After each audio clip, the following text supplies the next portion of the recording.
প্রচণ্ড গরমে কিন্তু বেশি ভাজাভুজি খেতে একদমই ভালো লাগে না। তবে এরকম দই বড়া থাকলে খেয়ে যেরকম শান্তি, শরীরও তেমন ঠান্ডা থাকে।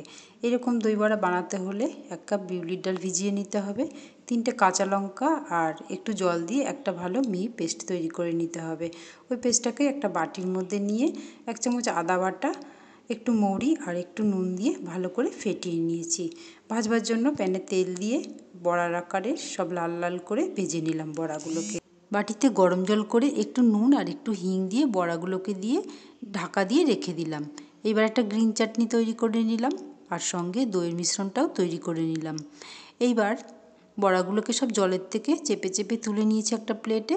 প্রথমে দইয়ের মিশ্রণটা দিয়ে দিলাম, তারপর তেঁতুলের চাটনি দিয়ে দিলাম, তারপর গ্রিন চাটনি দিয়ে দিলাম, একটু চাট মশলা ছড়িয়ে দিলাম, সবার শেষে ভুজিয়া ছড়িয়ে দিয়ে পরিবেশন করলাম।